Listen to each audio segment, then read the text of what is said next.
Welcome into episode 240 of the Sources Say podcast, your go-to Kentucky basketball and recruiting podcast on the growing KSR Podcast Network. Sources Say is, as always, presented by our good friends at Justice Dental. Visit one of their two Lexington locations. It's on Blazer Parkway in Wellington Way by scheduling an appointment online at justicedental.com or by calling 859-543-0700. You can even send a text message to one of their friendly team members at the same number to ask a question or make an appointment. Now is a great time to schedule your dental cleaning. Dr. Thompson, Dr. Justice, and their team strive to provide you with good oral health and a comfortable environment. The Justice Dental team looks forward to seeing you soon. I am your host, Jack Pilgrim of Kentucky Sports Radio, joined, as always, by my guy, Shawn Smith of Go Big Blue Country. Shawn, how the heck are you? I'm fantastic, Jack Pilgrim. How are you?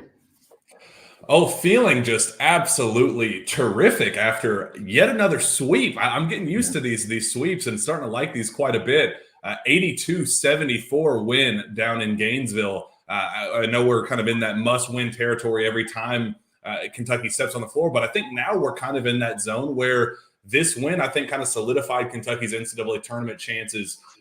They've won 3 straight quad one games, and I know you're our resume guy, all about building that resume. And now, all things considered, I think 11 days after we woke up with 1 quad one win after that Georgia loss, 1-7 in those games. Now Kentucky is 5-7 in those games with a pretty solid, resume, all things considered, inching toward the SEC tournament. Yeah, up to number 29 in the net. So that resume is starting to really come into play now. And, I mean, look, 1 quad one win, entering Mississippi State. Texas A&M kind of goes on their heater that they've been on in league play, and it helps you out. And then you go get 3 of your own. And, I mean, Kentucky, that resume that we talked about that was non-existent, and it's starting to show up. And we've talked about, can they get this thing on the right side of 500 going into the NCAA tournament? And that's a realistic thing for a team that didn't do anything in the non-conference, starting to put together a really solid resume in league play. And this was the thing that we talked about. If they could just win games in the league, they'd play their way into the tournament. And they have certainly played their way off the bubble and in, but they still have a lot of room that they can improve that seed. And now that number that we were talking about the other day, which we'll get into, it's in play. They can get this thing up to a 6 or so. Yeah, we have plenty to discuss. We'll talk about the tournament resume, where things stand with the SEC tournament, kind of where things stand right there. Kentucky's currently slated as a 3 seed, and they control their destiny as a 3 seed, which is great news considering, again, it's a double bye territory. We'll be playing Friday instead of what would have been Thursday had things held before. So making great progress in that regard. Where do things stand in terms of what this NCAA tournament ceiling is? In terms of seeding, can they get up to a 7? Can they get up to a 6? Where are they right now? Plenty of those big picture questions that we'll dive into. We'll also answer all these questions. The last couple of shows, Shawn, we've been just absolutely lit up. I think we counted over 250 comments and questions combined on the last episode. Just unbelievable numbers. So feedback has been great. We'll try to answer all the questions that we always do.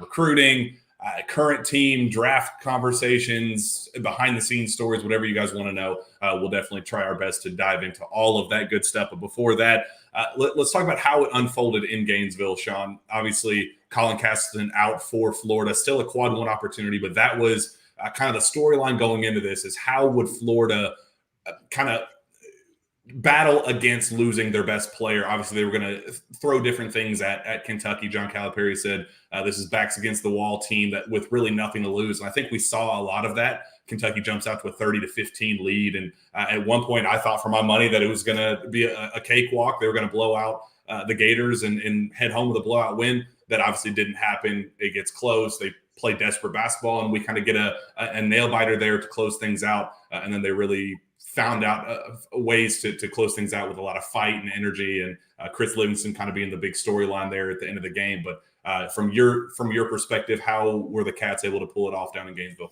Well, at halftime, I wasn't concerned, even though Florida had the run to take the 1-point lead, because, Kentucky looked really good the first 10 minutes, and then the second 10, like what in the world just happened? But I didn't think that Florida could score enough in the second half to beat Kentucky. I thought that what Kentucky was doing offensively in the first half would stand, and it actually got even better in the second half. They had a 36-point first half, a 46-point second half. that efficiency offensively that we've been talking about in recent weeks, it continued to show up. And I thought Kentucky got a lot of production from a lot of different areas, specifically that Chris Livingston spot there. I mean, Jack, I talked about it the other day after the Tennessee game, that his impact could be on the glass, and you saw what he did last night on the glass. I mean, he was a monster for Kentucky in a lot of different areas, and then those plays late, helping Kentucky close out Florida. Like that's a kid that's continuing to grow up. It's a kid that's continuing to get better and better, and a guy that's not capped on this roster. There are players on this roster that are capped. He is not one of them. I think that's the most exciting part of all of this, and just the journey in general. And thinking of what this team's potential is when we talk about this team's tournament hopes, not even just seeding, but what they're actually going to do in these matchups, because you're seeing a game by game growth from Chris Livingston, where he hit a plateau there for a while where it just seemed like it was wasted minutes every time he was on the floor, really wasn't providing much of anything offensively, really struggling defensively. And for my money, that's why he was kind of kept off the floor and not getting those consistent minutes. He's really started figuring things out on that end of the floor, while also just doing it's not like he's doing anything cosmic with his game. He's not just exploding from a skill perspective or doing anything out of this world that, really that much different than what he could have been doing earlier in the year. But he's just using his God-given gifts to his advantage in terms of attacking the glass and taking what the defense gives him. And, really just, finding easy scoring opportunities wherever they come. If it's a catch and shoot opportunity on the perimeter, he's knocking down those shots. If he has an open driving lane because Oscar has 4 guys riding him like a backpack, then he's going to have those open scoring lanes and put back opportunities and things like that. And I think that has unlocked a new level for this team. Obviously, there's a lot to clean up. You can't go up 30-15 and then let Florida back in it the way they did, and a lot of defensive lapses and a lot of different struggles throughout the game. But big picture, this team is growing game by game, and a big part of that is because of what we're getting out of Chris Livingston. Yeah, and I said it back, I think it was when they were struggling mightily there in December and into early January. I said the freshmen are where the difference is, and those freshmen have to be on the floor. And last night, you look up, Livingston plays 39 minutes, Casey Wallace plays 38. Outside of that, then the starting 5, Aduthiero 5 minutes, Damian Collins 2 minutes, and Lance Ware 4. So, Jack, this is a Kentucky team that is essentially playing 5 guys right now. Any concern of tired legs and fatigue and things and kind of running themselves into the ground like we saw happen at the end of last season? Do you have any concern of that over the course of the next couple of weeks and getting into the SEC tournament? I do. Absolutely, I do. And I think we kind of got a little bit of brutal honesty from John Calipari after the win last night, where he talked about that. He said, yeah, I played 5 guys in the second half, 0 minutes for non-starters in the second half. Jacob Toppin, Antonio Reeves, Casey Wallace, Chris Livingston, and Oscar Tshiebwe get all 20 minutes apiece in that second half. And that's just not sustainable long-term. And I think that's where that kind of desperation came from John Calipari, where it was like, look, we need Xavier Wheeler back. We need CJ Frederick back. We cannot sustain long periods of time having, Casey Wallace. We've seen how up and down things are with him with his back spasms. That could flare up at any given time and really kind of throw a wrench into Kentucky's long-term optimism for everything. I mean, if Kaysen goes down tomorrow, what does Kentucky do? I mean, they are absolutely screwed in that regard. We've seen Antonio Reeves, what happens when his legs get tired, down the stretch at Georgia. Exact same situation unfolded. He played too many minutes, and he didn't have the legs to get shots up. You got to figure out a way to incorporate CJ and Xavier back. And thank goodness, I'm very confident that CJ is going to at least give it a go on Saturday against Auburn, which is a huge comeback. But Xavier is a big piece of that too. You got to figure out a way to get him back in the lineup. You've got to have some depth, especially in the backcourt. And you cannot go into this thing with playing guys 39 minutes. And we know that we criticize Cal at times when it comes down to the NCAA tournament, and he plays a guy 38, 39 minutes. But last night, regular season, that was a must-win game, right? You had all this momentum going on your side. Had they lost that game at Florida last night, what would have happened, Jack? All the fans, everyone would have been like, okay, here we go again. Is this team really turned a corner? And you get into this thing where you're actually – I think there's still some people probably on the fence that think Kentucky maybe isn't very good, and they're just kind of taking advantage of some teams that are struggling right now. Well, here's what I'll say. Tennessee was up to like number 2, number 3 in the country, and they go and lose games to Vandy and Missouri, you're not going to make me feel bad because Kentucky beat Tennessee when they were supposed to. I mean, that's Tennessee's problem. That's not Kentucky's problem. So Kentucky's taking care of who they have to take care of. And if we value Tennessee as one of the better teams in the country, they had the 6th best odds to win the national championship just 2 weeks ago. So, I mean, look at this thing. Like, they're putting together good wins now against teams that 2 weeks ago having a lot better conversation about. Just because Tennessee's lost 4 or 5 or whatever it is doesn't take anything away from what Kentucky did in that game. It doesn't take anything away last night either on the road in Gainesville. Had Kentucky lost those games, we'd have been crushing them right now. So I'm not going to sit here and crush them for winning them because those teams are struggling. I'm going to say they did what they were supposed to do, which is what they weren't doing up until this point. Yeah, and that's what's so funny, seeing some of the rival fans and media members going, "Oh, are we supposed to, get excited about Kentucky beating a Colin Castleton, with a Florida team without Colin Castleton, who is 13-13 or whatever they had been at that point?" And it's like, no, we're not asking for your praise. We're not even praising. Like, we're not even sitting here going, "Well, time to cut down the nets. You might as well ship us the national title trophy now." Like, obviously, we're not at that level, but from where we were a month ago and the sustained success where they're building. Look, Shawn, don't look now, but they now have the number 14 overall adjusted efficiency in offense in all of college basketball for the year. But more specifically, in the last 10 games, they have the number 3 adjusted offensive efficiency. And since the South Carolina loss, they're number 4 overall in that regard. They are putting together, and just going back to the hit piece from Jeff Goodman and Dana O'Neill and, calling it an archaic offense and all this. And this team did have very real offensive struggles, and they weren't doing things to put this team in position to succeed that we're now seeing now. But the growth is real, and it's very fair to acknowledge just how far they've come in that regard, where, yeah, the defense is still really underwhelming and that needs to get cleaned up. But you'd be blind to just ignore the continued sustained growth that we're seeing, especially on offense. And I trust the defensive tools when push comes to shove. I think it's an effort thing. I think it's a will to win, want to type deal. And I think when March Madness rolls around, I think that this team is going to figure out how to be engaged on both ends of the floor, not just one.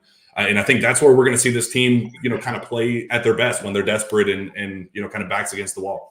The biggest change for me and what's turned the corner for this team is, I think, just the attention to detail, the energy, but it's the glass.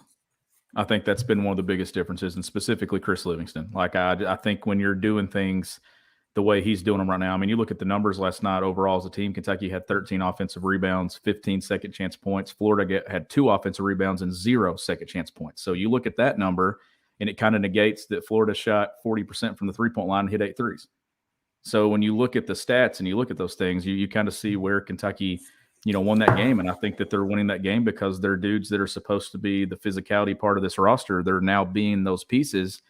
And Chris Livingston is one of those guys. But I got to keep giving Jacob Toppin some love too. Like I talked about the stretch that he'd been on, double-figure games and reaching double figures in like 10 straight games. And now adds another one in there with another performance of 19 points, 11 rebounds, and efficient 19 points, 7 of 10 shooting, 2 of 3 from 3, 3 of 4 at the free throw line in 35 minutes, only turned the ball over once. So not only is Chris rebounding, you also got Jacob. So from that spot last night, Kentucky got 29 points and 26 rebounds and only 2 turnovers because Chris Livingston did not have a turnover in the 39 minutes that he played. That's going to win you a lot of games, but more importantly, when Kentucky gets healthy, it's going to get, now you're going to have some depth to go with the way that some of these guys are playing too. And that'll be the challenge when these guys come back. Is Cal going to want to roll with the 5 that he's been rolling with and kind of just continue to run them into the ground? Or is he going to trust and give these other guys some spot minutes to get some fresher legs on the floor? I mean, Cal's going to have an adjustment. To me, it's easier to coach when you don't have anyone that you have to go to, because you kind of just get in a rhythm with what you're doing. So finding that rhythm, and that's why I think it's important to get Xavier and CJ back ASAP. is to establish that rhythm now. That way you're not trying to do it in league tournament play going in NCAA tournament, because if you're at that point, I don't know if you even mess with it, because we've seen what happens when there's an injury and somebody comes back. There is an adjustment to lineups and rhythm and establishing flow. I don't want to see that like we had to see last year late in the year. I kind of want this to be established and is what it is. And if Kentucky's playing this well, maybe that's what Cal rolls with when it gets down to the NCAA tournament. And how about Jacob Toppin? 10 of his last 19 from three and 7 of his last 12. A non-shooter basically the entirety of his college basketball career. He's now a pretty dang consistent, at least catch and shoot 3-point specialist. I'm happy for him. Me too, man. Like, God, I just go back to that post-Missouri game. I guess it was maybe the Louisville post game where he talked about just kind of his mental health and how rock bottom he hit and how he was just in a really, really bad place mentally. And for him to break through and, become the player that we all kind of envision him becoming, where, we know you're capable of knocking down shots and you can be that kind of, mid-range specialist where you kind of work out of the high post and finding things in that area. But don't forget that you are a 6'10", 45-inch vertical guy. Like, play above the rim, be that guy, and look at the way he's catching lobs and running, to the basket and finding those passing lanes to create those above the rim opportunities. That has opened up a whole new, part of this team. And I go back to with Chris Livingston kind of just becoming this putback specialist on this team.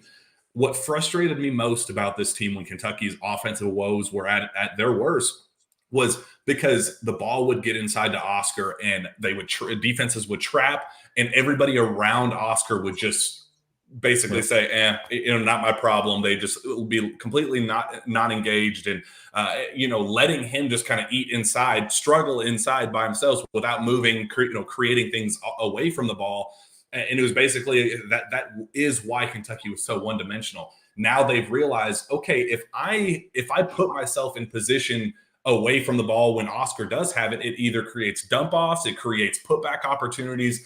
You're seeing engagement elsewhere around Oscar. And I think that's allowing everybody else to kind of take a step up and making defenses hold other guys accountable as well, instead of just having to zone in on Oscar. I think that's where we're seeing the real offensive growth come from, is everybody around Oscar, kind of like what we talked about from day one.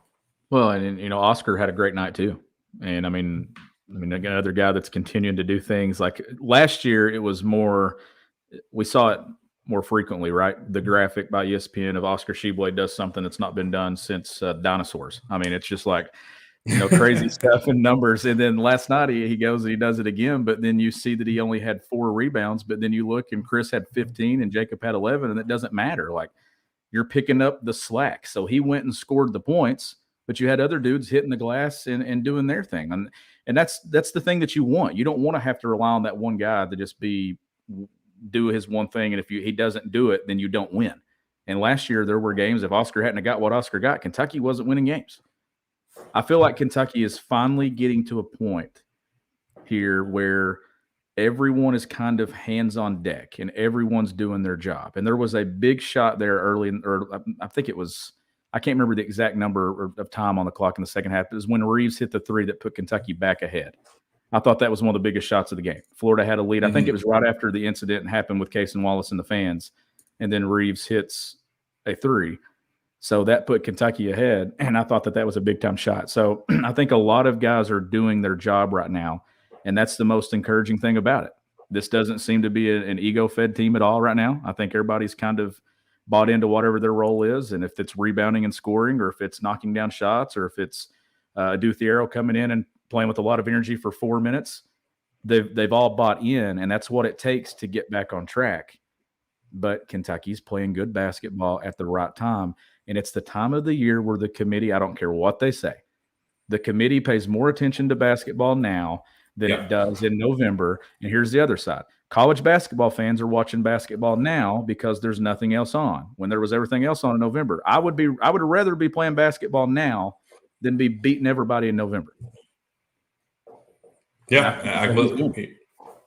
Lance Brooks says Livingston still has to start when CJ comes back, right? Absolutely. I do think that you can't You don't mess with that at You all. you have to continue to let him stack. John Calipari's best teams in March are always freshman led. They're always McDonald's All-American. Those guys hitting their stride at the right time by season's end. Those teams always make the runs in March when they kind of find their groove. And we're just starting to get that with Chris, SEC Freshman of the Week. Yep. Getting back-to-back double-doubles. He is just starting to find his groove and impacting the game in so many different ways. You can't take him off the floor to sacrifice. Yeah, and CJ does need to play, but he will become a 15-minute per game guy, which is perfect. It's exactly what he just needs to be, a guy that comes in and impacts spacing, impacts the way defenses approach you. And I think that's the recipe for success. Continue building on what Chris is doing well while incorporating a very clear threat from the bench. Here's how I view this as a coach. Let's just say they both come back. Let's say that CJ's back. Let's say Xavier's back. It is not about the guys playing right now fitting in with them. It is about CJ and Xavier fitting in with the guys that are playing well now. That's the approach you should take. It shouldn't be about, we've got to learn how to play and figure out how to play with those guys. No, let them figure out how to play with us. We're playing well right now. Don't mess with anything. Let them figure it out. And if they play their way into a role and they can do it, and ideally that's what you want, you let them play their way in. Don't try to make somebody play their way out just to make a spot. You do not mess with anything that is working right now. As a coach, you ride it. It's not broken. Let these two, or especially CJ, if he's coming back sooner, possibly let him come in and figure out how to play with the guys that are playing well right now. Do not make this we got to fit in with CJ. Make it a CJ's got to fit in with us, because I think that jump shot, if he starts knocking down some shots and stuff, it's going to be easy to fit in. Xavier is your Adu Thero replacement, who Adu has been playing, 5, 6, 7 minutes or whatever. Obviously an expanded version of that. And I said that on the last show. Xavier is not going to rush back from a pretty substantial ankle sprain. He's not going to rush himself back to play 5 minutes a game. He's just not. Like, I wouldn't if I were in his shoes either, because it just sets up long-term, issues and potential long-term, injury concerns on his own end. And he has to be concerned about himself as well. And that's kind of, you got to find that happy medium. He can't be a 25, 30-minute guy coming back with what's working so well right now. But you also can't let Kaysen continue to play 39 minutes, Chris play 39 minutes, Antonio play 37, whatever it is. You got to find that happy medium where you get back to, Chris playing 32, Kaysen playing 32, the main core rotation playing 30 to 35 minutes. And then you have CJ and Xavier as that complementary pieces playing 12 to 15 minutes. And I think that's your rotation. I don't think Damian's going to play. I don't think Ugo's going to play. Lance very, very sparingly, I think. And Adu, I guess, is kind of that, maybe depending on when Xavier comes back, he's the other guy if Xavier doesn't. But I think that's your rotation. It's going to be 7, absolutely going to be 7 going into March. Yeah, you have your spot guys that will play in spots, right? Depending on what is needed. If you need a guard because of foul trouble, and that's another thing too that we should point out about last night, them playing virtually 5 guys, they avoided foul trouble the entire game. I think Oscar finished with 3. So I thought that was huge because it didn't force Cal to have to go somewhere that he wasn't comfortable going down the stretch. Because if that had been the case in a tight game, we may be having a different discussion right now about the results. So I thought staying out of foul trouble was key last night as well. So a lot of good. This team is really starting to piece together something. I think they're knocking on the door, probably breaking back into the top 25, given the way that they've been playing. And look where they stand right now in the league standings. Look where they sit. Who would have thought, the way that we talked about this team there for a bit, and heck, I mean, I was talking about John Calipari pretty much being at the end of the road here at Kentucky after they lost to Georgia. And I think a lot of the stuff that we said was right. And I think that we had every, you know what I mean? Like the intentions of things that we say, we just tell it how we see it. And I think after that day, a lot of people probably saw it the same way, but credit to Cal, credit to this team. They got back on track. And now you're looking at a team right there, the standings, Alabama 14-1, A&M 13-2. How about the Aggies doing what they're doing? And that win ends up being one of the best wins for Kentucky, and Kentucky's sitting at 3rd. And here we talked about this team on the bubble. That's what's crazy. They were on the bubble literally 3 games ago, about in or not. And here they sit 10-5, 19-9 overall, and third in the SEC, behind ahead of a team that was just inside the top 3 in the nation just a couple weeks ago. Like, crazy. Yeah, and to their credit, and again, I think you brought up a good point. I don't think anything we were saying at that time was wrong, because it was so frustrating seeing a team with clearly talented pieces and guys that know how to score and know how to rebound and know how to play defense and do all these things, just not know how to work together as a team. And to say, after that Georgia game, why did we have any real reason to think that it was going to magically get fixed to close out the regular season or going into March? Like, motor issues don't get fixed. Defensive lapses like that don't get fixed. And that's where I thought it was justified in saying, I just don't see where this turnaround is coming from, because if they haven't gotten it up to this point, what makes me think that they're going to get it in the last 6 games? And to John Calipari's credit, he said, shut up. I know what I'm doing. This team knows what they're doing. We'll get it figured out. He was right again. 3 straight quad 1 wins. Obviously not playing perfect basketball, but for them to win the way they have been winning against quality competition and really building the resume they have, the staff deserves credit. The players deserve credit.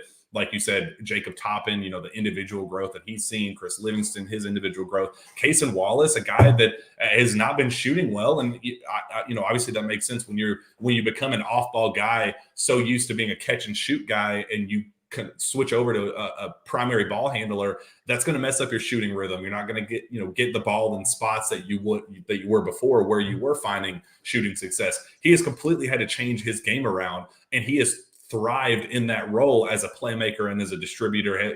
High turnover, 6 turnovers down in Gainesville, but still his growth and just each individual player kind of growing toward the one common goal together, I think is the biggest breakthrough that this team has had. And credit to all the players, credit to John Calipari, because I certainly did not believe that it was happening, because they hadn't shown that was possible, but they continue to prove them wrong. And I hope that we can continue once we actually hit March and it's backs against the wall, win or go home. I hope they continue to prove everybody wrong. Oh, I agree. And when you're talking about the resume, it was important to get last night, because the Auburn game is now a quad 2 where they stand in the net. So you wanted to get that quad 1 on the road. So I thought that was a good thing too, to take care of it. And I guess a couple of the notes from Oscar, because we continue to brush off like 25-point performances, continues to shatter records. And like you just talk about it in passing, he goes 25 points, 12 of 13 shooting, 92.3% shooting, is the most field goal attempts with only 1 miss in a single game in program history, 4th highest in one game in Kentucky history with at least 8 attempts, and the highest by a Wildcat in a 25-point outing over the last 25 seasons. He is only one of 8 players nationally this season to go 12 or 13 or better from the field in a single game. And he hit his 1,000th point as a Kentucky Wildcat. Like, the way he was scoring too, just knocking down mid-range jumpers and kind of, expanding his game. He talked all offseason about how he wants to incorporate that and make that a key part of his game.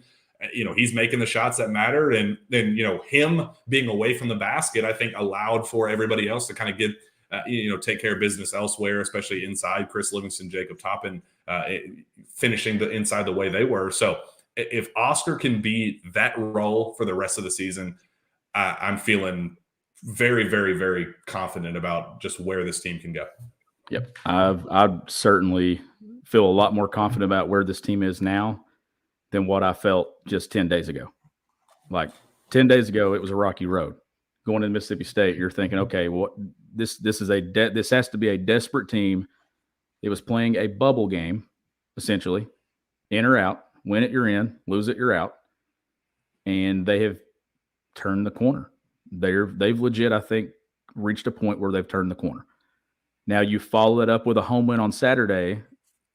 You get a win against Vandy, and you're starting to close the regular season on a really, really good streak, playing your best basketball, and that's when you want to be playing it. So I feel so much better about where this team is now than what I felt just 10 days ago. If not they even close 10 days out, ago, if you think about it, like 8 days ago. Yeah. If they close out with 2 wins to close out the regular season, they're a 3 seed in the SEC. They go into Nashville. They get the night game, the 9 o'clock game in Nashville as that 3 seed, and it sets up a potential head-to-head battle against Texas A&M, who you already beat at home. It's going to be another very similar home environment. Texas A&M, I don't think that they're going to travel all that well in Nashville, and that would set up, that Saturday matchup. I'd set up a pretty solid run. You'd have to beat likely Missouri on Friday night, and then that would set up that Texas A&M matchup. I think that's a path that I like quite a bit. I don't know about you, but I think it's going to be a fun weekend in Nashville for sure. It is. That bracket's starting to really take shape now when you get this late in the year. So you're definitely going to be a good weekend in Nashville when that comes around. But, I mean, Kentucky just continues to take care of business. They still got work to do. Now it's about not really where you sit in Nashville. It's about where you're sitting in that tournament that follows the SEC tournament in Nashville. And they still have opportunities to strengthen this resume. They're going to have plenty of opportunities to strengthen that resume in the league tournament as well. And, I mean, you have to really like where Kentucky's at right now. When you look at Tennessee and what they've done, they're struggling right now. You're not getting all the positive talk about the Volunteers like we had just 3 or 4 weeks ago after all the non-conference games that they had won. They're not doing well in the league. Kentucky didn't do well in the non-conference, but they're doing well in the league. And the conversation shifted just given the "what have you done for me lately" category, and Kentucky sweeping Tennessee. So Kentucky in a better spot than Tennessee right now when it comes to probably how you feel about the team, but the seeding doesn't show that. And Kentucky still has work to do in that category. Let's go answer a couple of these questions that we have. If you have anything, by all means, hit us in the chat. We will answer as many as we can. Denzel Hall asked about our thoughts on Kaysen getting clotheslined last night. You want my opinion? Sure. I don't think it was that big of a deal. Ooh. And when I watched, I mean, sure, like you got to get rid of the guy because he made contact with a player. But when I looked at it, I don't think that it was intentional. I really don't. Like, I think when you see the way he's looking, I think he was trying to point that he was out of bounds and Kaysen ran and his arm was there. And that's where they got hung up. Like, I didn't see the guy physically try to stop him from going down the floor. That's just my take. And that's not my take last night. When I first saw it, I'm like, what the hell? Like, what are you doing here? And now after I took the night and looked at it today from like different angles, I'm like, yeah, it shouldn't have happened. And you still got to, I mean, if that happens at Rupp Arena, regardless of what it is, that they're getting rid of somebody too. I didn't think it was that big of a deal though. I really didn't. My concern wasn't the guy that had the clothesline. It was the guy next to him that like actively hugged Kaysen. That's kind of like he was the guy that kind of held him back for a second and then did I didn't do anything. It wasn't me.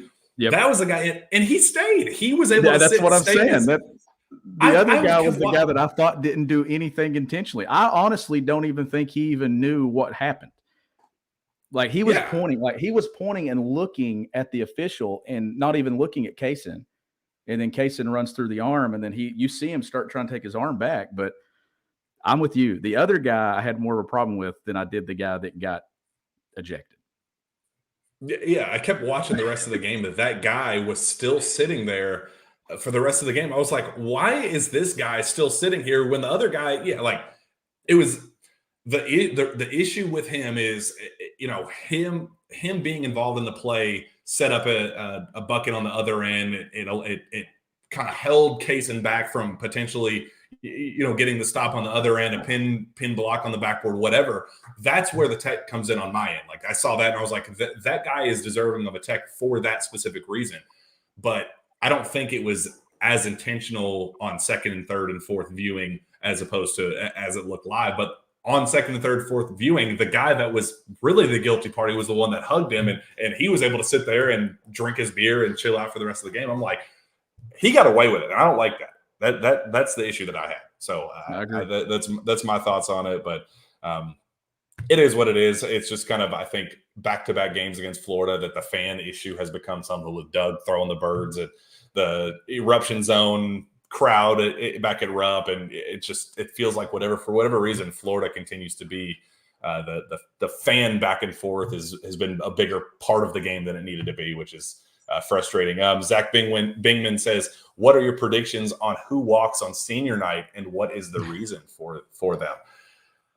Oh, that's a good question. I think Oscar walks. I think Jacob Toppin walks. I think Brennan Canada walks. Antonio Reeves, do you think he walks, Shawn? Man, that's a good question. Yes.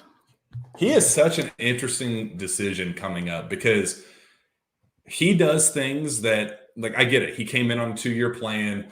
I think wasn't expecting to be as far along as he was when he actually got here, and it played a lot better than I think he was personally expecting. The transition hasn't been all that difficult for him, and he's been doing a lot of things that you look at in Emmanuel Quickly is the perfect example. The way Emmanuel Quickly has kind of stepped in and been a day one contributor in the NBA and thriving in that role with the Knicks. I wouldn't be shocked if Antonio Reeves becomes that guy, but is he ready to be that right now? I don't know. And I think he does have a really difficult decision. I know Kentucky's going to recruit him back, and I think that would be a huge, huge, huge get back for Kentucky. Definitely want to keep an eye on, but he kind of has to make that decision pretty quickly just in terms of does he walk or not. I would probably guess that he does just in case, just in case he does decide to go to get that one moment with BBN. I think he deserves that. He's had a hell of a year. I wouldn't be shocked if he does, but still something to keep an eye on. I agree. I think he walks too, just in case, and then makes the decision later on about whether or not he plays another year at Kentucky or if he moves on. So I do think that I agree with all the guys that you said there. Going to Titanium Titan. Are we scared to play Missouri again or no in the SEC tournament? What are your thoughts? No, I'm going to say no. I think there was another question about was Kentucky just playing bad then? I think Kentucky had no idea who they were at that point. Identity-wise, nothing. I don't think they were doing anything right. No energy, no attention to detail on either end of the floor. I just think that that's a game that you kind of throw out at this point. Honestly, I think I throw out a lot of those games from November to December. I just think that this is a different team. They've kind of found that identity. Guys like Chris Livingston that are playing well now weren't playing well then. And completely different team, right? Xavier Wheeler was leading the point for a lot of those games, and now it's Case and Wallace. And I just think that it's a different team, and I think it's hard to really stack up a game that was played in late December, and now you look up in late February and possibly playing them again in March. I just think it's two totally different teams at this point. That game in Columbia, there was a lot of stuff going on with the team in the locker room. That was kind of where everything kind of came to a head behind the scenes, where all the turmoil and some of the very serious issues going on behind the scenes. That was kind of where it was at its peak, and I have thrown that game out completely for that reason. And it was the first true SEC road game. The last road game they had was at Gonzaga. That field or that, and not in the dog pound or whatever it's called, but the Spokane Arena. That was their first true road game on the year. But you kind of throw that out because it was a unique circumstance. The game was kind of put together late, all that stuff. The Missouri game, considering what was going on with the team, considering where the team was at that time on the court, I don't use that game at all. And I do think that they would look at that game in particular in the SEC tournament as kind of a chip on the shoulder type game, where it's like, all right, that was where we saw the worst version of ourselves, and we really want to make a statement and kind of put that game behind us and show who we actually are. And I am kind of rooting for that matchup, honestly, because of how things win, and I do like Kentucky's chances should that happen again. A couple questions, obviously, about Chris Livingston and what's going on. Darrell Williams says Chris Livingston could have a PJ Washington-like second year if he returns, but he will most likely go pro if his recent ascension continues. Chris Livingston is a very, very fascinating situation because, as I've said on the show, I was not expecting him back. I thought he had his bags packed, ready to hit the portal by year's end. And I think there's been some very real growth on both sides of just kind of accountability, looking at each other in the mirror and saying, look, I wasn't putting you in position to succeed earlier, but Chris wasn't putting himself in position to succeed, I don't think, earlier as well. And I think they both kind of had to look at each other in the mirror, look at themselves in the mirror and go, all right, let's throw out what happened earlier in the year and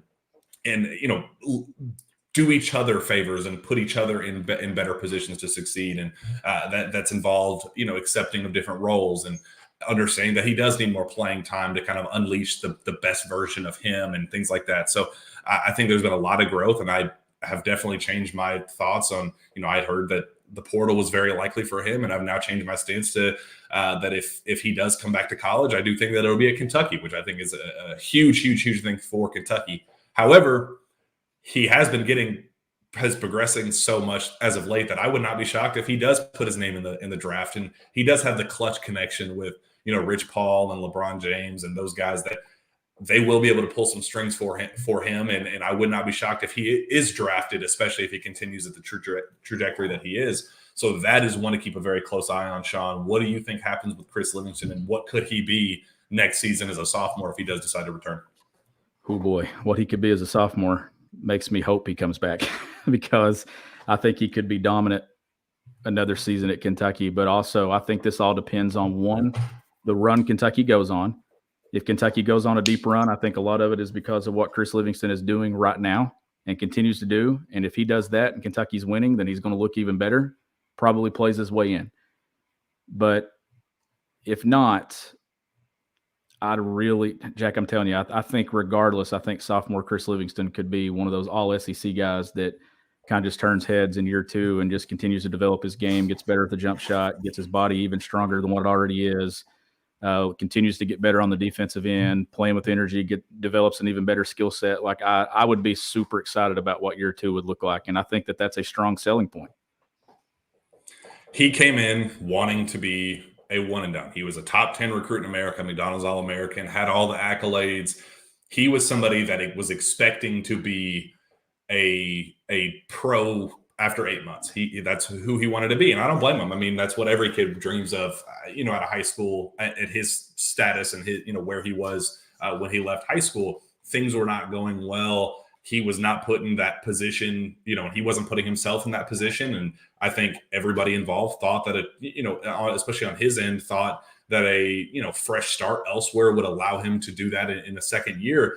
But I do think that when push comes to shove, you look at how bad the 2024 draft is. Jonathan Gavoni just put his out, and it's terrible, absolutely terrible draft. That's kind of what makes me think, okay, John Calipari has a very real recruiting pitch to him to come back next year and be a lottery pick. Like right now, I think if he were to go pro and continues at the pace that he's going on right now, he might be able to slide into the end of the first round, maybe, but very likely a second round pick. But if he comes back next year and explodes the way that he's kind of building toward right now, I think I agree. I think he could be an all SEC type guy and dominate. The way him and Justin Edwards would complement each other at that 3 and 4 spot, I think would be terrific. I think that they would get the best out of each other and complement each other so well. And I do think that if Chris does come back playing alongside Justin Edwards, I do think that he is a lottery pick next year. And I think that's something that he needs to keep in mind. It might be a little bit of an ego hit to say that you weren't ready after 1 year at Kentucky, because everybody's ready after 1 year at Kentucky if you're a top 10 pick, a top 10 recruit. But I think if he kind of has some accountability on his end and goes, I'm not where I need to be, but I can be a lot better. I do think that the reward of him coming back could be better than anybody else on the team. Antonio Reeves would be great as a second-year guy here, and everybody else on the roster, like the freshmen, all that. But there's not one guy that has more to gain by coming back another year than Chris Livingston. I think so too. I think that he has everything to gain with another year at Kentucky, and you don't want to rush this process and be out the door, because I think that he has star potential. And you're seeing I think him scratching the surface of it right now. Like there's a lot more levels and areas to his game that can get a lot better. And right now you're seeing him do it off of effort alone, I think. Like his just energy and effort on the glass and his playing bully ball at times near the rim. I think you're just seeing him just kind of have a mindset that's different. You keep that mindset and add some other things to it, and you've got a dangerous player. Yeah. There are a couple people. I see Ugo is projected to be drafted next year.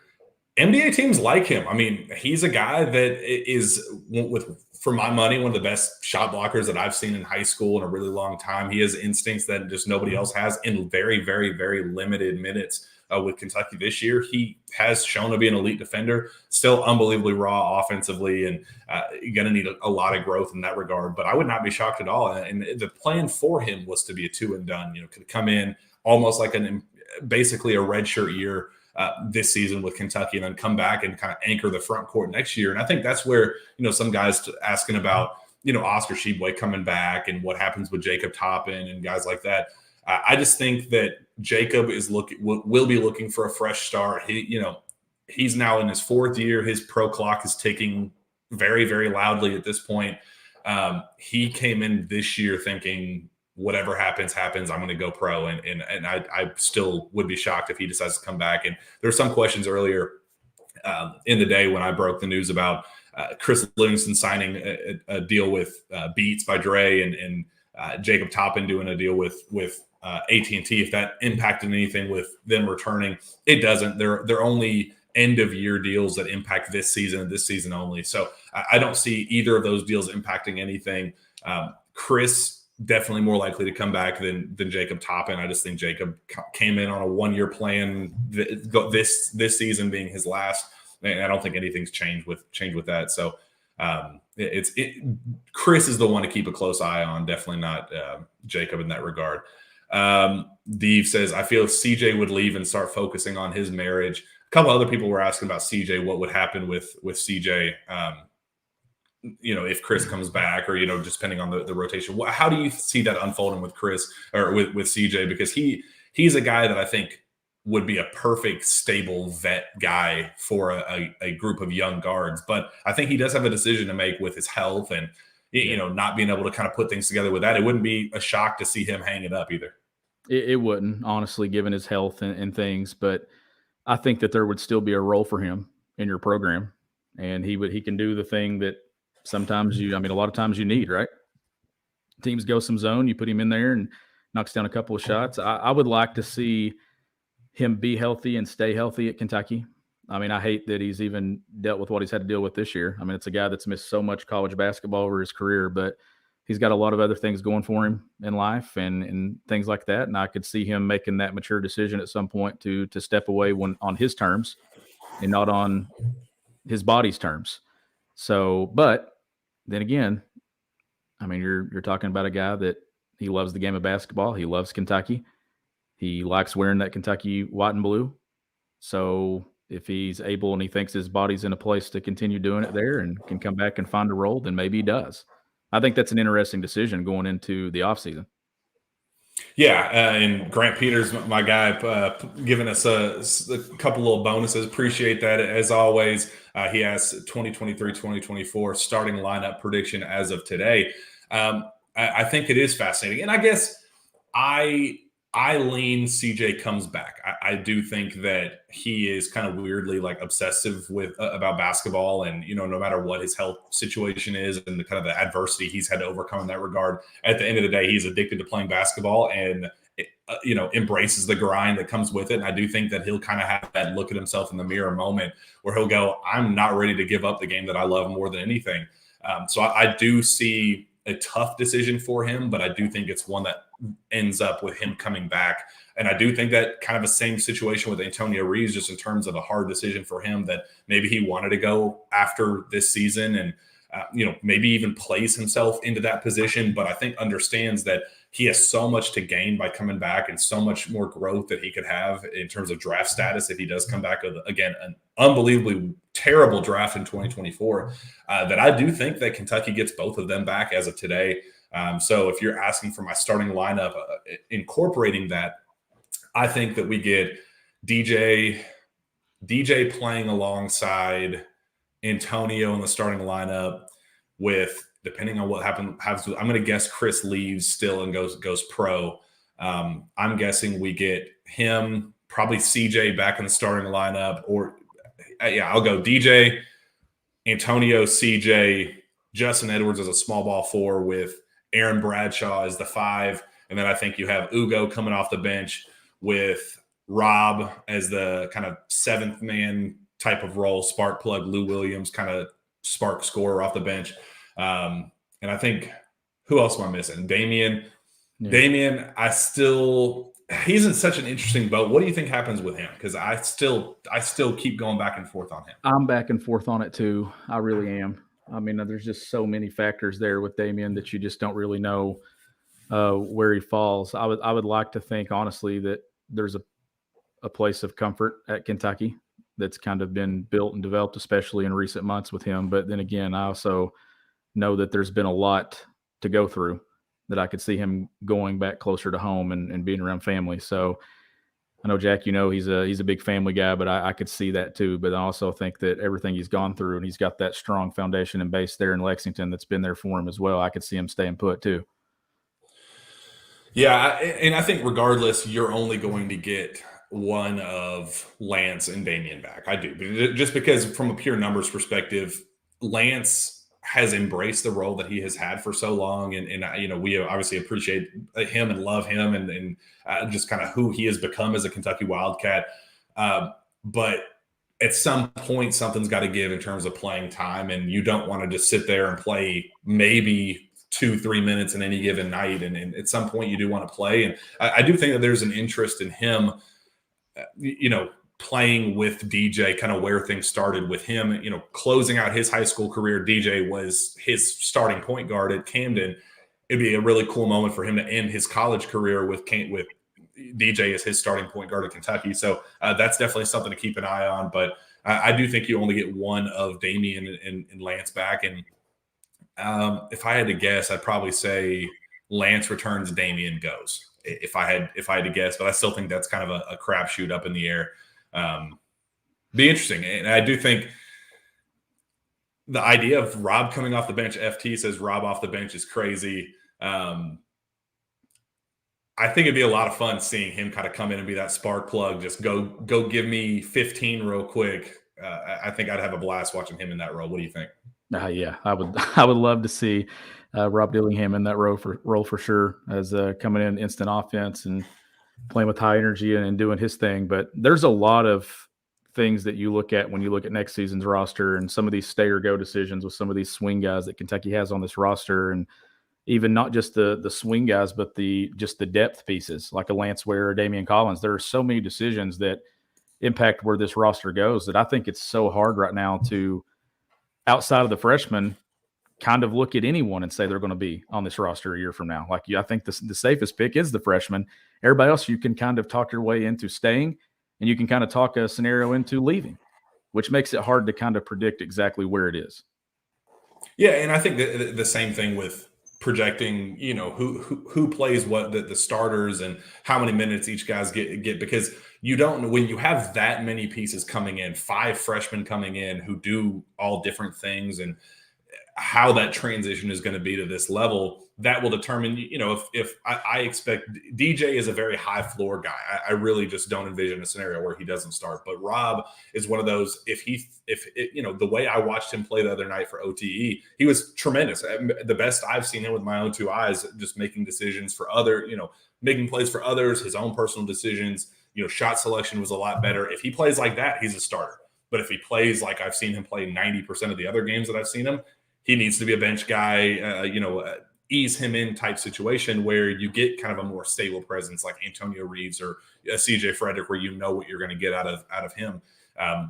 You got to be able to complement both of each other. You can't have all 5 freshmen starting together. You can't have all 5 vets starting together. I think there's going to be a nice little mix where you're going to get complementary pieces who works well together. And because there are so many moving parts, I think we're not going to know any of that until we get to probably August, if I had to guess. Answer a couple more questions before we get out of here.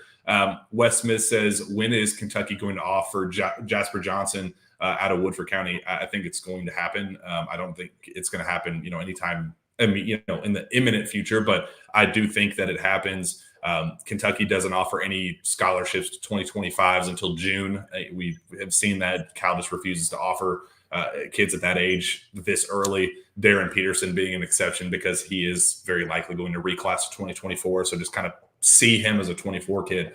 But I do think he could be one of the very early ones for 2025, especially in June. I think Kentucky really, really does like him and sees him as kind of a D'Angelo Russell type of scorer. And I think he would translate very, very strongly at the college level at a place like Kentucky. So that's definitely one to keep an eye on. I think he will be one of the first offers in that 2025 class. Zach Bingman says, if Livingston leaves for the draft, could we see a pursuit of Gigi Jackson or a player of that caliber? Incoming class may have a relationship with Jackson already due to reclass. I have a hard time seeing that. Sean, what do you think of that possibility? I just think there's not going to be a whole, there's not going to be a whole lot of, I think, added conversation with the portal this year because of just how many pieces they have on their roster as is. It'll be recruiting those guys back and kind of grooming the freshmen coming in. So I don't see a huge portal offseason. I don't either. I don't think I could actually see this roster being no portal next year, depending on who comes back. Now, if Reeves leaves and they lose another guy, then I think they go get a portal piece somewhere. But I could see this roster being returning players and incoming freshmen and no portal pieces whatsoever. Yeah, I agree. And I think that's probably best. Unfortunately, I think just Cal's best teams, and I don't think he is – it's hard to coach a guy with a very high floor and a low ceiling. You know, how much, like you said to start the show, how much better is Antonio Reeves going to get at Kentucky? I think he kind of is who he is, and just in terms of comfort maybe, but he's not going to explode into something completely different than what he's showing right now. CJ Frederick, how much more is he going to grow at the college level? He just kind of is who he is outside of just getting comfortable and making the shots that he has made already at this level. He's better when he can kind of take a piece of clay and mold it by the end of the year. And I think that's what you're going to get with a guy like DJ, a guy like Rob. Rob is like the piece of clay. Like that is, if there's ever been a piece of clay to mold, it's been Rob Dillingham to kind of take away some of the bad habits, add good habits, and use that potential and the talent, the pure talent that he has, and kind of turn it into one of John Calipari's elite guards that he's brought in. And I do think that's the goal with him. Brandon Ballard, I guess the complimentary thing, the contrary part of that is Brandon Ballard says, do you think we find a Nate Sestina type player in the portal? Sean, I think if there is an addition in the portal, I do think it would be somebody like a Nate Sestina, kind of a plug and play, only come in and knock down a shot or two, be a vet guy. Like if CJ does decide to hang it up this offseason, that would kind of be a replacement option. Somebody like that to come in and be a vet piece, a locker room guy. I think so too. And if they add a portal piece, it would be a guy that does the things like Nate does, or as needed. Like if you need a shooter, you go get a shooter. If you need some depth at the 4, the 5, depending on who leaves, I think that's the only way that they would go portal. It's not going to be a starting player. I don't see it. It'll be a role guy if they go portal. It won't be a guy that's going to play a ton of minutes and things like that. I think it would be a guy that's going to play in spots. And I think that's the thing with the portal, right? Like there's a lot of talent on this team coming in next year. So if they do go portal, it has to be a guy that sees a fit immediately and in the fit that they have for themselves ideally, because given what Kentucky has coming in and what we possibly think could come back, the backcourt seems to be no fits. It would have to be a front court piece if they add something. Scott McDonald says, where can we pick up that Fiddle and 5 shirt? I got this from Home Field Apparel? Home Field Apparel. I think they I don't know if they still have it online, but I got like 3 or 4 t-shirts from them and a sweatshirt or two when they dropped their Kentucky line. I don't know if it was just kind of a limited time deal, and I don't know if they still have Kentucky stuff, but it's one of my favorite shirts. I got one that's the 96 team as well. Let me see. I'm pulling it up as we take it. So they still do have some Kentucky gear on there. So I don't know if they have the actual Fiddle and 5 shirts, but they do have some Kentucky retro stuff that I'm a big fan of. I'm a sucker for retro stuff. So if anybody has other retro gear to throw my way, by all means do it, and I will wear it on these live streams because I'm an absolute sucker for it. Any other questions? Ben from Kentucky. Who would win one-on-one, Jack or Sean? We had Dave, Jack 100%. Titanium Titan says Sean because he coaches and can play smarter than Jack. Great question. So, and I agree with that. In a 5-on-5 game, I think Sean would kick my butt, but in a one-on-one, I think I'd win. I'm definitely better suited with my game for like, one-on-one, 2-on-2, 3-on-3, because I have more confidence as a ball handler and go getter for go get my own shot. And I'm kind of selfish in those types of settings. And whenever I'm in more of a team setting, I don't want to like go over the top and go get my own shot. So you're definitely in that setting probably better, but I'm gonna go get my buckets in one-on-one, 2-on-2, 3-on-3, just because it suits my game a little bit better. You would post me every time in one-on-one, and I'd just foul the crap out of you every single time. So I would we would have a significant size disadvantage on my end in one-on-one, but I'll let you step out and I'd cook you from about 18, 19 feet. Shawn's got he's got a flamethrower from deep, so that'd be my only concern, is that he'd get hot. Devin Anderson, whatever happened to the alternate jerseys? Yeah, they were rolling with them earlier on in the year, and it always happens. They only might have just been a here shut up for a while, Yeah, yeah. While the struggles are mounting up, let's just toss them a bone and shut them up for a minute. I was told that they still have more to unveil at some point. I don't know if it's going to be this year, but I think they wanted to space it out over the course of a couple of years. And I don't know if because of the current season struggles, they had to kind of like put up more than they were anticipating. But I do think that they want to align retro jerseys and, throwback alternates to align with like 25-year anniversaries and 30-year anniversaries and, iconic teams with iconic uniforms based on anniversary, or a matchup that was super important back for, the 92 team or the 96 team or whatever the case is. I think that is definitely what they're trying to do. I know that they have a couple more up their sleeve. I don't know if it's going to happen this year, but probably not, considering we're already right here at postseason play. But next couple of years, keep a close eye, Shawn. We're going to get some good stuff, some good retro stuff. Yep. I think some good stuff is coming. I mean, this is what they've done this year. I'm happy with. I love the new jerseys and I love the alternate jerseys and the things, but I do think that those alternate jerseys were at a time where they were trying to create some excitement when there wasn't much excitement. So, and don't mess with it now. Don't bring them back. Keep wearing what you've been wearing. Like, don't mess with anything going on right now. If you wore white underwear to work yesterday, you wear white underwear again on Saturday. If you didn't wear any underwear to work, you don't wear any underwear to work tomorrow. Amen. Says, where do you think Bronny goes? And is he really top 10, or was that just for clicks? It was just for clicks. And it was yet another example of agenda pushing and favor giving for national media outlets that continue to need their back scratched and do favors to make that happen, I guess, is the simplest way to put it. And if you just think of it from you're drafting LeBron James standpoint, I guess that's kind of what you got to be thinking, because that will inevitably happen. Whoever takes Bronny in the draft is getting LeBron as a vet minimum guy in free agency. So when you think of it in that terms, I do think that makes a little bit more sense to justify the top 10 status. But using the justification as, well, he's one of the best perimeter defenders in the class, and he has been growing while everybody else in the class has plateaued. You're just lying. You're just creating narratives and lying about a kid that, yes, I'm higher on Bronny James than most. I do think that he's a hell of a player, and I do think he has continued to climb and is getting a lot better. And I do think he's going to be a very good college player.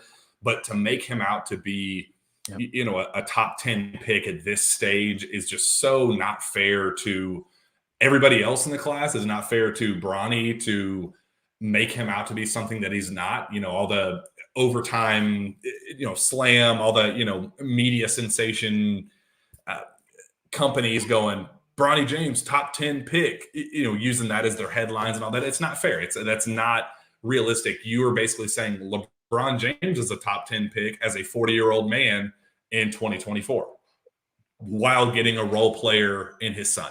That's the conversation. So it's just way more complicated than I think it's being made out to be. And yeah, it is a little bit frustrating, and I totally understand it. I think that may Titanium Titan, are the rumors about CJ coming back Saturday true? Yeah. I created those rumors. they happen on the show. And yes, the expectation is that he comes back Saturday. I was told that he is supposed to return to practice very, very shortly, and that is my expectation. Still don't know about Xavier. I don't think even UK knows yet, but Added UK depth, doesn't. Absolutely needs both of them. If Kaysen stays, do you bench Reeves and play both him and Dillingham? Kaysen is not staying. He will go pro. I would rather have Reed Shepherd. Yeah, Reed's going to have a role next year, especially if CJ leaves. I think he would definitely have an opportunity to play early. And, I don't think he's going to be a 25-minute per game guy, but I think he is going to play 5-10 minutes a game and be kind of a do Thero type guy where he's going to come in and give you something every once in a while. I think that's good. I think we hit a bunch of the heavy hitter questions, and I don't think there's anything I missed big picture. Brian Reed says, Jack, or who are two recruits that you feel good about Kentucky getting in 2024? I think Kentucky has a very good shot at Billy Richmond. I think that could happen actually in the not so distant future. And second one, I say Boogie Fland. I think Kentucky's in a good space with them. And if Kentucky continues to ramp up its efforts in that regard, I do think that Boogie is a guy who they could get. And I think he's going to be a hell of a college basketball player. So I'm definitely excited for that. Let's pay some bills real quick and talk about some of our very, very good friends that I'm excited to be working with moving forward. A couple of weeks ago, I wasn't really all that enthusiastic about it because I was a little, down about where things were with this season. First off, Sumner County Tourism. Kentucky fans, we know you'll be making your way to Nashville for the SEC tournament. We say welcome back. Experience beautiful Sumner County, Tennessee, just minutes from Nashville. Discover our storied history and strong country music heritage. Indulge in our delicious dining options. Relax in the simplicity of our lake, parks, and farms. Connect with the authenticity of Sumner County, Tennessee. Head to visit SumnerTN.com to learn more. I was just, down about where UK, was going in the SEC tournament, and they didn't have a run in them and all that. So, it was just sad to talk about Sumner County because it was like everybody else is going to have fun in Sumner County, and I'm not, because we're going to lose in the first game or two and not be able to experience it to the fullest extent that is necessary. So I'm glad that optimism is back and we are able to enjoy beautiful Sumner County, Tennessee. And now, Shawn, a brand new message that I haven't even told you about. So I'm excited to get this with you live in person. Shawn, with postseason play comes March Madness. And with March Madness comes my favorite time of the year, brackets. Sources say is teaming up with Run Your Pool, the home of competition, bringing sports fans and their friends together to connect and compete with over 50 game types for every sport you can think of. It's a one-stop shop for sports gaming with over 2 million players. There's no better place to run your bracket for your friends, family, or office. And that's where we come in, Shawn. Sources say is hosting an official bracket competition with our listeners with cold hard cash on the line. Thanks to Run Your Pool. It's simple. You fill out your picks for every game of the NCAA tournament and get points for each pick you get right. Top three finishers, Shawn, will be getting a grand total of $500 from Run Your Pool, with first place taking home a smooth $300, second place taking home $150, and third place winning $50. The best part, it's completely free to play, no strings attached. Listeners competing against me, Shawn, Steve, and the KSR crew, everybody, we're going to be joining in on this. Just sign up at play.runyourpool.com/sources-say and get your picks in when the bracket is live on Selection Sunday. It is that easy. That is play.runyourpool.com/sources-say to compete against the Sources Say crew for cash. So I'm excited. When we were 2 weeks ago, 3 weeks ago, when they addressed this to us and said, hey, we have this new ad opportunity, and Kentucky wasn't even in the NCAA tournament field, I was like, oh, yay, joy. I'm sure Sources Say listeners are going to love to participate in a bracket pool for a bracket that didn't even include Kentucky. Now Kentucky's in the field. They're playing as well as they have all season long, and fans get the chance to win cold hard cash. Shawn, I'm sure you're very excited about that as well. And I'm excited to compete against all these listeners, which, again, an unbelievable show with so many comments and questions and all that good stuff. I'm sure we're going to get a ton of feedback and a lot of good competition here with our Run Your Pool bracket challenge. Oh yeah, it's that is really cool. I had no idea that was coming, so you caught me off guard with that. But it is good news that we will actually be able to do this with Kentucky participating. You're right. Can't wait. If you'd told me that a couple weeks ago, I'd have been like, not having fun with this. Do we have to? Do we really? No. Now everybody is excited too, and I'm very, very excited to be a part of it as well. And maybe I'll win some money for myself too. That'd be pretty cool. Give us your best shot. I'm sure fans are looking forward to doing that as well. So yeah, definitely looking forward to that. play.runyourpool.com/sources-say. Shawn, another great show, another great win, another sweep for Kentucky basketball, finding their groove right at the right time. Where can fans find your work?